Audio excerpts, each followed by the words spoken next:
Jhulelal water park आपके लिए लाया है 10 से ज्यादा बड़ी राइड्स, जहां होगा असली रोमांच और रफ्तार, वेव पूल, रेन डांस और लाइव डीजे। सिर्फ पानी की मस्ती ही नहीं, खाने पीने का भी है खास इंतजाम। धमाका ऑफर, बड़ों के लिए 499 और बच्चों के लिए 399 का टिकट के साथ बिल्कुल मुफ्त पॉपकॉर्न, आइसक्रीम और वेलकम ड्रिंक। सुबह का सत्र 11 बजे से शाम 4:30 बजे तक, शाम का सत्र 5:30 से रात 9:30 तक।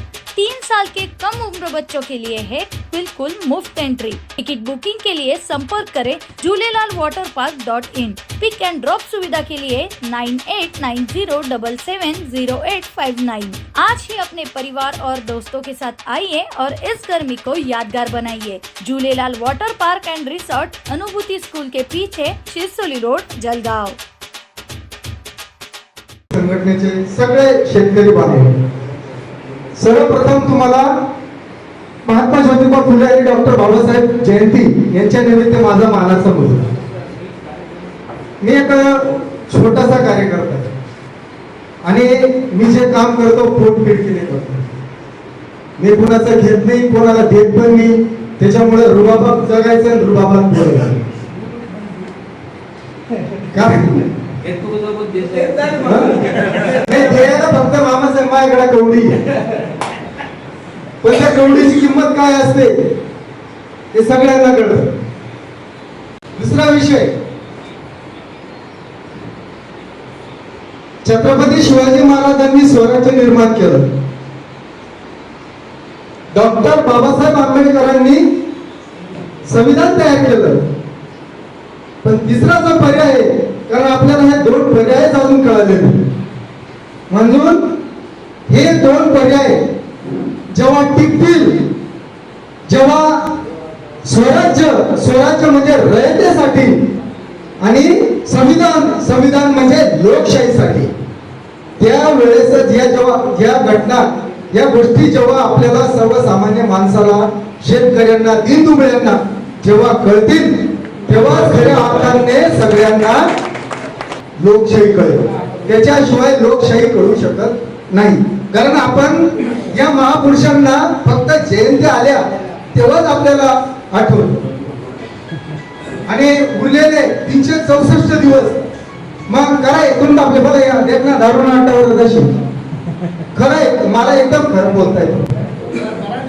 जे आपल्या हक्कासाठी ज्या लढणाऱ्या व्यवस्था आहेत, त्या व्यवस्थेत अजून आपल्या ते महापुरुष आपल्या डोक्यात बसतील, म्हणजे जेव्हा आपण ह्या महापुरुषांना जेव्हा डोक्यात बसू, अरे कुठे लढले रे, कशासाठी लढले, का लढले, आज ते सुद्धा विचार करत असतील, अरे कुठल्या लोकांना मी स्वातंत्र्य दिलं, त्या बेगड्यांना स्वातंत्र्य दिलं। मी तर सांगतो भाऊ, ज्याला कोणाला नेता मानायचा असेल ना, मी आता एक मोहीम राबवणार आहे, 1 लाख फोटो छापणार आहे या आपल्या 40 पुढाऱ्यांचे पासपोर्ट। ज्याला नेता पाहिजे असेल माझ्याकडून, त्याचे खुशाल फोटो घेऊन जावा आणि अगरबत्तीचा पुडा सुद्धा घेऊन जावा। दोघं टायमाला पूजा करावी त्या नेत्याची, पण नेता जर चुकत असेल तर बोललं पाहिजे, मग तो कोणीही असो। तुम्ही जर म्हणता नाही रे आपलाच माणूस येणार, जाऊ दे ना, अरे पण आज आपल्याला त्रास होतोय ना, नेत्याला काही त्रास होत नाही, काहीच त्रास होत नाही। त्याला 1000ची गोष्ट 10,000 घेतली तर त्याला काही फरक पडत नाही। अरे आपलं 140 रुपये जर केला, आज आपण 200 रुपये किलो देतोय, तरी आपल्याला काहीच वाटत नाही। आपण आपलंय। आणि दुसरी गोष्ट, ते हिंदुत्व वगैरे ह्या ज्या गोष्टी आहे ना भावांनो, या डोक्यातून काढा। या गोष्टींमुळे महागाईवर कोणी बोलत नाही, आपल्याला पिकवता कसं येतंय याचा आपल्याला डोकं आहे, पण ते विकावं कसं याची आपल्याजवळ बुद्धी नाही। त्याच्यामुळं तुम्ही ना खुशाल तुमच्या नेत्यांसाठी तुम्ही, मी तर असंही सांगतो, तुम्ही ज्या नेत्याचं काम करत असाल बाबांनो, त्याचा प्रचार बी करा, त्याचं काम बी करा, दोघं टाइम अगरबत्त्या लावा, पण तुमच्या ज्या टायमाला तुमच्यावर अन्याय होत असाल, त्या टायमाला जर शेतकऱ्यांसाठी जर क्रांती उभी करायची असेल तर तुम्ही शेतकरी म्हणून एकत्र आलं पाहिजे, तर आणि तरच नाही तर आपल्याला काहीच नाही। अरे दुधाचे भाव पाहणं, त्याच्यापेक्षा बिस्लरीचं पाणी महाग आहे। डाळी बघा, डाळी कुठे चालल्या, आज माझ्या गावाचा विषय सांगतोय, अक्षरशः शेतकरी त्या पिशवीमध्ये ज्वारी घेऊन गेला, बिलकोडला ज्वारी लेणं बंद जायला म्हणे. परवाचा विषय मार्केटला बिलकोडच्या मार्केट ज्वारी लेणं बंद जायला म्हणे. म्हणजे आपण का पिकवतो, कशासाठी पिकवतो? हे जर आपल्या घेणाऱ्याला जर किंमत नसणार तर आपण त्यांना चुकवलं पाहिजे, त्यांच्यासाठी संघर्ष केला पाहिजे. आणि मला जर एखादी शेतकऱ्याचा फोन आला ना, मी ताटावरून चालला जातो पेमेंट. आता इथं सगळं एकदम अंधाधुंदीचा कारभार चालू आहे सगळीकडे. कृषी अधिक काय करतो, सगळं बोगस बियाणं. आता हे जे बियाणं येऊन आले एकदम ते चांगलं आहे का वाईट आहे का, ते नाचतं का काय होतं, मुगवतं का, त्याला पाणी टाकून हे करावं लागतं. तुम्ही लाईट बिल भरणार का, ते विकणार का, काय काय करणार? कापूस रात्रंदिवस कष्ट करतो रे. एखाद्या टायमाला मोटर दाबता दाबता आमचा शेतकरी बाप एखाद्या सरपानं जर चावले तर तिथंच पडतो रे. अरे त्याच्या लेकराला शिकवण्यासाठी तो खर्च करेल का त्याच्या लेकीसाठी तो काय तिचं लग्न कसं करेल, काय करेल? अरे बाप नावाचा विचार म्हणजे खूप थोड्या लोकांना कळतो. बाप काय असतो, शेतकरी काय असतो, याला थोडं डोक्यात घाला. आणि या महापुरुषांना खरंच बांधवांनो, तुम्ही डोक्यावर नका घ्या, डोक्यात घ्या.